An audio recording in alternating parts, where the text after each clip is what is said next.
Space, the final frontier. Há 50 anos estreava uma das séries de maior impacto na cultura pop mundial, Star Trek. Com o primeiro episódio transmitido em 8 de setembro de 1966 pela NBC, a série mostrava as aventuras da tripulação da Enterprise, uma nave que explorava o espaço em busca de novas civilizações. Acho que o principal diferencial de Jornada nas Estrelas, quando ele começou em 66, é de ser uma série muito focada em ficção científica. E na cabeça do Gene Roddenberry, o criador, ele simplesmente estava transportando a ideia inicial dele, né, que era a ida para o oeste selvagem, né, as caravanas que estavam indo, né, e constituindo lugares, conhecendo lugares diferentes, enfrentando os selvagens naquela época, só que isso no espaço. Star Trek era uma coisa fora do comum. Era fora do comum porque rompia, por exemplo, com a violência básica e a distopia básica da ficção científica. Eles eram personagens e era um contexto de história onde eles eram pacifistas, onde isso por si só já era incomum. Na equipe multiétnica da Enterprise, a personagem Uhura exerceu uma função inédita. Captain, we're getting a signal from the spacecraft. Interpretada pela atriz Nichelle Nichols, ela foi uma das primeiras personagens de origem africana a ocupar um papel de destaque na televisão, que não fosse estereotipado pela cor de sua pele. Muito pelo contrário, Uhura estava em uma posição de igualdade perante os outros membros da tripulação. A Nichelle Nichols, ela, digamos, foi recrutada para trabalhar em Jornada das Estrelas pelo Gene Roddenberry, porque ela havia participado de um episódio da série O Tenente, que foi a primeira produção que ele fez. O cara era muito focado na universalização da sociedade. Então, botar um cara, um russo, como timoneiro ou navegador, não tem problema. Um japonês como navegador ou timoneiro, não tem problema nenhum. Uma oficial de comunicações negra, não tem problema nenhum. Então, quando eu via a Uhura, quando moleque, eu achava muito engraçado ver aquela mulher tão bonita e totalmente contextualizada nas ordens. Ela era uma tenente. Então, quando todo mundo saía da nave, quem tomava conta da nave era ela, quem tomava decisões, e isso era muito louco assim, né? Enquanto no século 23 já havia igualdade na Terra, em 1966, os Estados Unidos testemunhavam a luta pelo fim da segregação institucional e social dos afro-americanos. A partir do final da Guerra da Secessão, os negros americanos foram libertados. Então a Guerra de Secessão marca o processo de abolição. Só que essa abolição aconteceu sem que nenhum direito fosse reservado a essas pessoas. Eles não tinham direitos civis nenhum. Ao longo da história, eles foram organizando uma série de movimentos para conquistar esses direitos.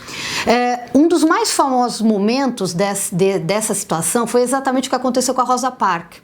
É uma costureira negra que está voltando para casa de trabalhar e senta no ônibus. Quando ela senta no ônibus, o motorista diz para ela: olha, onde você está sentada você não pode ficar. E ela diz que ela não vai se levantar. E o motorista diz para ela: então você vai ser presa.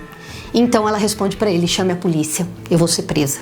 É isso que a gente chama de desobediência civil. A partir deste momento, você começa uma série de movimentos que tem por objetivo conquistar direitos e dar lugar aos negros. Pode parecer bobagem, mas na década de 50, nos Estados Unidos, sentar no ônibus era uma questão política. E em 55, quando a Suprema Corte diz que fica abolida as diferenças, por exemplo, para ocupar o ônibus, você está dando o primeiro passo por uma grande conquista que vai acontecer alguns anos depois. Em 1964, o Lyndon Johnson assina a Emenda dos Direitos Civis. Né? Isso aqui é um marcador de água, é um momento em que se reconhece que essa comunidade tem direitos. Reconhecer que alguém tem direito perante a lei não significa necessariamente que essas pessoas vão poder exercer esse direito. Então você passa num segundo momento para o movimento negro, que é, na verdade, de fazer valer esses direitos. I have a dream. My 4 little children will one day live in a nation where they will not be judged by the color of their skin, but by the content of their character. I have a dream today. Você tem a organização de grandes passeatas onde você vai ter destaque para algumas lideranças muito importantes, por exemplo, o Martin Luther King. O Martin Luther King era um pastor, e aí você tem uma grande presença da igreja na organização desse movimento negro, na qual o que o Martin Luther King propõe que é tão importante? Essa coisa da resistência pacífica. Essas manifestações, elas aconteceram em várias cidades nos Estados Unidos, como por exemplo Selma, né? E foram repelidas violentamente. É importante a gente ter com clareza que esse não foi um processo fácil. I am a segregationist. I do not believe in biracial committees. Existe um episódio muito interessante na terceira temporada chamado A Última Batalha, em que lembra um pouco Os Miseráveis, né? O Jean Valjean sendo perseguido pelo policial, aquela coisa toda, até que ele pede asilo, o que está sendo perseguido, dentro da Enterprise. E o outro chega. Eles são divididos por cores. Um é preto de um lado e branco de um lado, e o outro é invertido. E tem uma discussão dentro da história sobre... Não, mas imagina, o senhor não está entendendo, eu sou muito superior a ele porque eu tenho preto desse lado. It is obvious to the most simple-minded that Lokai is of an inferior breed. The obvious visual evidence, Commissioner, is that he is of the same breed as yourself. Are you blind, Commander Spock? Oh, look at me. Look at me. You're black on one side and white on the other. I am black on the right side. Quer dizer, uma discussão sobre a questão da cor na sociedade, só que passando no horário nobre. E você sabe que a sociedade americana sempre foi muito complicada. As marchas pelos direitos civis nos anos 60 estavam ali no horário nobre, disfarçado de ficção científica. O primeiro beijo entre um homem branco e uma mulher negra, roteirizado da TV americana, ocorreu no set de Star Trek. Mesmo com relutância dos executivos da NBC, Nichelle Nichols e William Shatner, que interpretavam o Capitão Kirk, filmaram take após take colando lábios, apesar da insistência da emissora que não o fizessem de fato.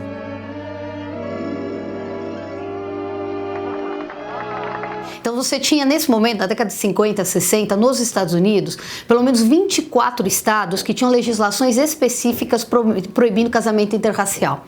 Eu quero fazer um parênteses, esse casamento interracial era proibido para qualquer grupo étnico, você não podia casar fora do seu grupo étnico, se você é branco, com branco, se você é oriental, com oriental, se você é negro, com negro. Então, basicamente, o que acontece é assim, que qualquer relacionamento interétnico era muito mal visto. A sua relação amorosa te transforma num criminoso. Você pode ser taxado como criminoso para o resto da sua vida.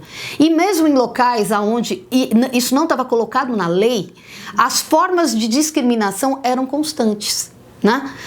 O olhar discrimina. E isso na sociedade americana era muito complicado. O casal ideal, ele é branco. Nichols chegou bem perto de sair do programa, quando lhe ofereceram seu emprego dos sonhos, um papel na Broadway. Ela é uma tremenda de uma cantora, né? Cantora de jazz muito importante na época, e achava que ela tinha que dar mais espaço para a carreira dela. There's a place where love can't find you. You'll be safe from the warmth of June. Então ela bateu na porta do Gene Roddenberry porque ela falou, olha, eu queria dizer para você, desculpa, antes dela fazer isso, ela ia bater na porta dele e falar assim, olha, eu queria dizer para você que eu não quero mais ficar só falando assim, canais de frequências abertas de saudação, capitão. Não, capitão, eu não estou conseguindo ter interferência. Ela achava que isso era muito pouco. Aí ela foi, antes de falar isso com o Roddenberry, ela foi bater um papo com um tal de Martin Luther King. E o Luther King falou para ela assim... Não, pelo amor de Deus, tá o quê? Você tá brincando, Nichelle? Você não pode sair. Até então, o negro na televisão americana era empregado, dono, faxineiro. Você é tenente de comunicação de uma nave estelar.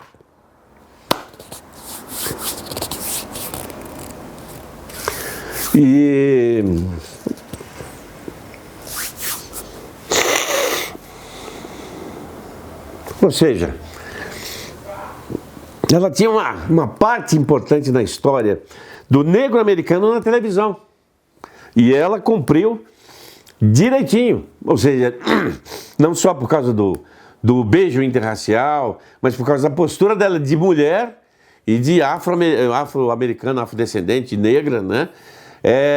Ela voltou, bateu na porta do Gene Roddenberry e falou assim: me passa o próximo script. A gente tá falando sobre o movimento negro, mas existem outras questões a serem observadas, como por exemplo o movimento feminista, né, que nos Estados Unidos nesse momento está começando a explodir. E na personagem da Nichelle Nichols você tem 2 elementos de exclusão, né? Uma mulher negra num lugar de poder, num espaço de empoderamento. Ela foi condecorada, ela chegou a virar capitã também.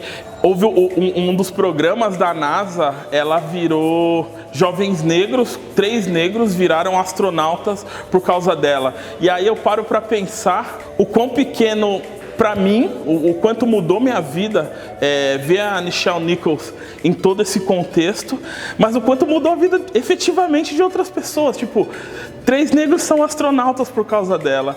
E é importantíssimo, porque eu hoje trabalho com tecnologia, porque um dia quis ser o Reed Richards, do Quarteto Fantástico, totalmente inspirado em personagens brancos. E a gente não enxergava isso em grande maioria, obviamente sempre tem quem enxerga, e hoje isso não acontece mais. Hoje as pessoas querem ver os personagens pretos, querem ver os personagens pretos bem contextualizados. Não tem medo de sonho, que seu medo risonho não demora. Existe uma ideia de que a pessoa negra ela deve se enquadrar a uma figura ainda muito estereotipada, assim, dentro das produções brasileiras, né? Especialmente as produções das teledramaturgias. Então, mesmo quando são personagens que são muito bem-vindos e interessantes, que têm uma relevância na história, eles estão ali especificamente porque são negros. Então, são personagens que têm uma trajetória de preconceitos, que tem uma relevância racial nesse sentido, assim. Quando não tem nada, quando é uma personagem X, uma namorada, uma oficial, uma médica, um médico, a possibilidade de essa personagem ser executada por um ator ou atriz negra é muito difícil, assim, ainda é muito raro.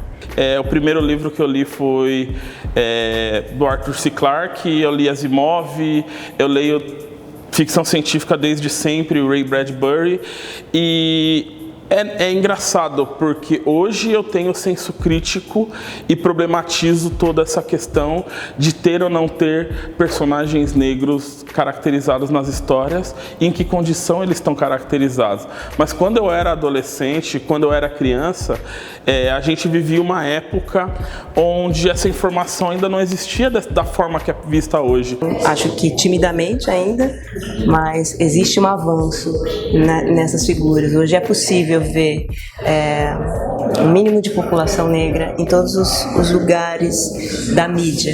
É muito tímido, mas ele existe. Acho que ainda está longe, muito longe de dar conta do que é a nossa realidade, assim, porque também sempre tem uma resposta muito forte, né? A qualquer produção que tenha uma figura negra de destaque, ela vai gerar um rebuliço, isso. Então, quando isso parar de acontecer, vai ser um bom sinal, né? Quando for natural, o que é natural, né? Muita gente não gostou do Finn ser negro, né?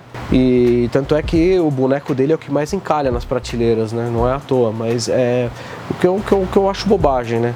Mas tem muita gente que não aceita, por exemplo, quando saiu o filme do Quarteto Fantástico e o Tocha Humana ser negro, o pessoal já torceu o nariz, né? A gente sente que fica meio dividido, parece que seria melhor para muita gente, se não mexessem em certos assuntos, assim. Isso é uma coisa que eu mesmo percebo, né?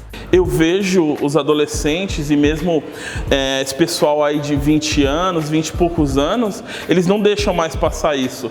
Eles vêm e querem ver personagens que representam eles. Eu fico muito feliz de ver mulheres lendo ficção científica, de assistir Star Trek e Star Wars, e ver o John Boyega, e ver a Nyong'o. As meninas hoje com sabre de luz, brincando, num contexto totalmente diferente do que eu tive. Esse empoderamento, ele existe, é fato. Hoje a gente vê as meninas, as crianças assumindo seus cabelos black e colocando roupas floridas e saindo na rua sem medo da sua beleza, sem precisar se embranquecer, assim. Então isso a gente vê.